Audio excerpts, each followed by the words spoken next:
We've got another caller now joining us. We've got Sandhya now joining us from Udupi. Miss Sandhya, of course, this incident has taken place in Bengaluru, but it's not wrong to say that across Karnataka, this is the case. Hello? Miss Sandhya, go ahead. Madam, good afternoon. This is Mrs. Sandhya Nai calling you from Udupi. Yes, Madam, seeing this since yesterday, I'm feeling so worried, so sad. My blood is boiling with anger when I see this. And at the same time, look at our Chief Minister, fast asleep. He's sleeping when the whole of Bangalore is boiling with the temperature. They are so angry. They are protesting. Look at our Chief Minister. We feel so sad. He could have taken it off and slept at home when such an important topic is going on in the city. And how can we expect a Chief Minister to be awake? The other day, a few days back, our Rahul Gandhi was sleeping when they were talking about price rise in the Lok Sabha. Madam, I have two grandchildren in Bangalore. My two granddaughters are studying in Bangalore school. I'm feeling so worried, madam. I called up my daughter-in-law. In the morning. I told her, please take care. She said, what we can do, mommy, what we can do? We leave the children in the school, and when we drop them there, with the feeling we come back. They are in the safe hands. We come back with that feeling. Madam, suppose an outsider had done this. So, if the child was helped, the child is so small, the child cannot retaliate, the child cannot fight back. The child is so small. And because now when the school, the staff has done it, gym instructor and the security staff who is supposed to take care of the security, when that person can do this, madam, how safe are our children, madam, in Bangalore schools? I have a daughter also in Bangalore. She is blessed with two sons. I told my daughter, you are very lucky that God has blessed you with two sons. But my son has got two daughters who are studying in a New Horizon public school in Bangalore. I'm feeling so worried for my grandchildren. I really tell you, madam, from the bottom of my heart, I'm feeling worried. I'm feeling very worried. I'm crying when I see this. Absolutely, Ms. Sandhya. I'm sure every parent out there feels the exact same way, and that's why we're trying to ensure that we throw as much light on this as possible. So it is just one-of-a-kind case, and every other person who dares to touch a child will be scared seeing this. Thank you so much for talking to News9 and sharing your views with us. We've got another caller. We've got Nia joining us from Banaswadi. Nia, go ahead. What do you have to say, seeing what you're seeing on your screens? Hi to all, and this is really, really sad. I really want to talk on this. I need some time. All right, give me 5 minutes. Sure. I can see this guy with Mr. Siddaramaiah, the so-called Chief Minister of Bangalore City, sleeping and snoring. Wow, is that a scene to watch? Amazing. Is he a Chief Minister or is he what? Have you lost your faith in the government seeing Siddaramaiah I have sleeping? lost. I want to tell you a few details, which I'm not supposed to, but I'm going to tell you these details. Okay. The government of Bangalore City starts with Siddaramaiah and ends on George. Okay? Right. I mean, let me be very clear. People, they say why we are taunting these guys, because are they from Congress is why we are taunting. I mean, Siddaramaiah sleeping in the Parliament House where some serious issue is being discussed. Is that, I mean, any, like step taken from the BJP guys or any other community guys for hindering them? Is he serious about his job? Is he serious about the issue which is going on in Bangalore City? 7 rapes in one day. Bangalore was never like this before. Bangalore is a place known for culture, not only here, even in foreign countries, anywhere, all around the world, I have my friends. The only peaceful city in India which people find it very good and nice and cultured was Bangalore City. And when the Siddaramaiah and George, especially George, since he's become a CM or Home Minister, things are not working out. Things are not working out. Building collapse. George hasn't taken any issues on it. He hasn't taken anything seriously. It's even the illegal builders, people who are rapists, nobody has been handled strictly. Do you believe the Home Minister has to step down for a change? He has to. He should be ashamed of himself. He should be for being so irresponsible. Yesterday I was just watching him discussing in the house. In the Parliament House, and he is offending himself, saying if there were some rape cases, it's not his problem. It's not his problem? Then why is he being a Home Minister there? if he cannot handle such a responsibility, if he's so down to earth that people are taking him so easy, the laws has been broken so easily. Everybody is not even concerned about the government, because the government is so become a cheap now. I mean, I'm so sorry to say this. They are not worth to be a CM or home minister. He is not. He is not worth to be a home minister. Things under him is going so worse.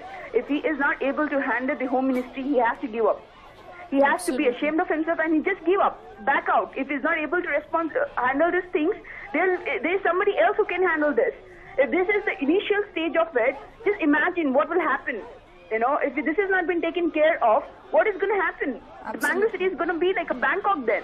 No Anybody doubt, and Mia. everybody can rape anybody and everybody. And get A away small- with it too. Thank you so much for talking to us. But this is the kind of anger at this point. Look at our Chief Minister. He is sleeping. It's almost turned out that we can depend only upon ourselves to bring a change in this society. And that's why we're calling all of you to come out, express your anger, come together, let the city come together to ensure that we bring about a change, because our government seems to be sleeping, quite literally. We'll slip into a short break at this point. We will continue bringing you the latest updates as well as take your reactions on the other side.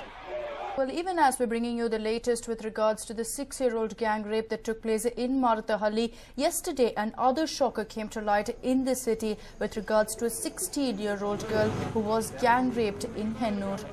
Shockingly, the girl was in a seminary. Two men barged into the Bhairaveshwara Nagar seminary and raped her. But what's even more shocking is that the monsters even recorded the rape on the mobile phone.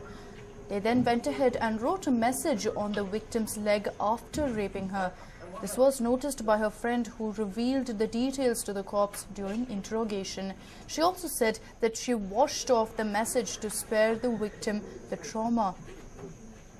Remember, this particular incident took place on Wednesday afternoon in broad daylight, when the accused had barged into the Sisters of Holy Nativity premises at Hennur and forcibly entered the victim's room. After sexually assaulting her and shooting the entire thing on camera, they escaped, leaving the victim unconscious. The two accused are absconding. They haven't been identified either as of now, but the cops suspect that it could be someone that the girl knew.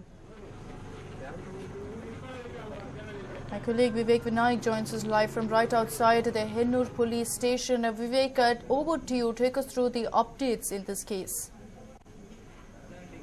Well, Akshita, we've been waiting for the police's word from the past 3 hours, and there seem to be no developments at all in this story. In fact, the insiders say that only the commissioner of police from Bangalore can tell us anything about this, because it's a sensitive case. But as of now, what we know is that this information, this shocking truth has come to light, that this message was written on the girl's left thigh, and that's what the complaint bears, that, if she takes this, if she doesn't pay these people, they will put this particular video they've shot of the incident to the media.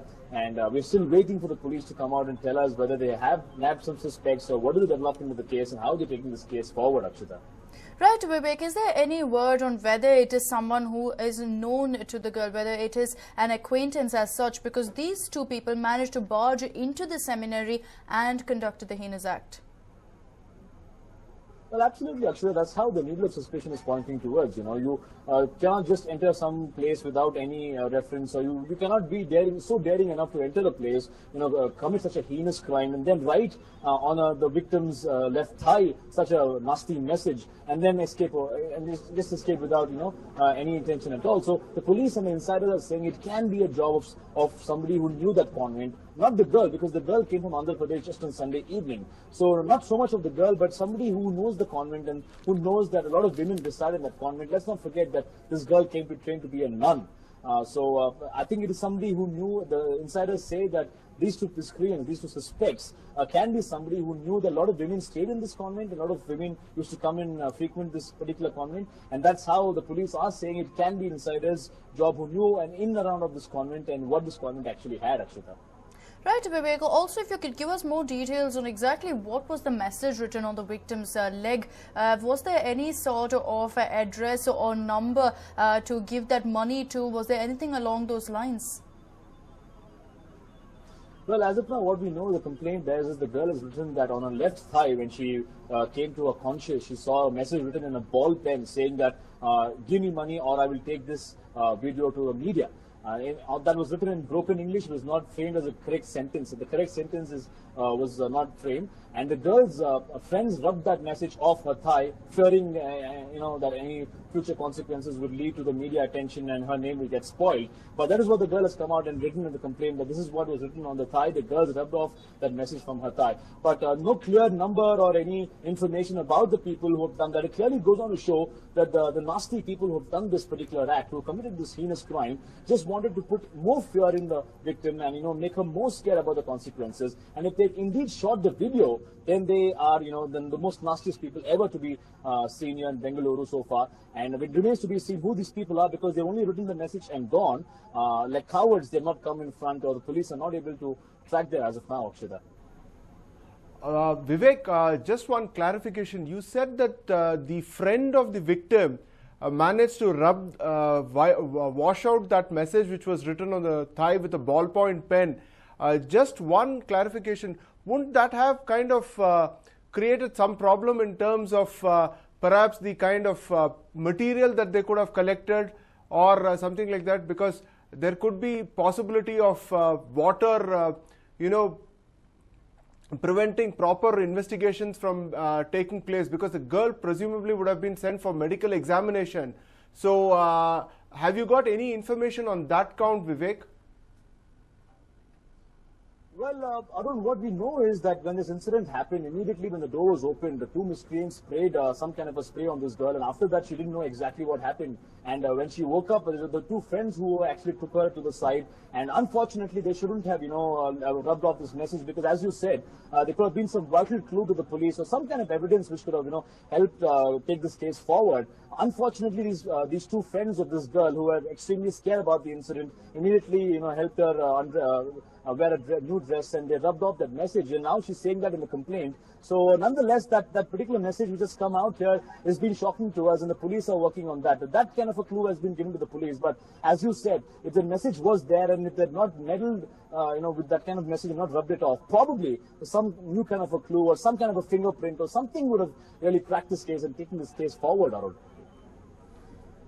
Right, Vivek. Also, any word on the victim's condition? We understand that she was admitted to St. John's Hospital. Has she been injured?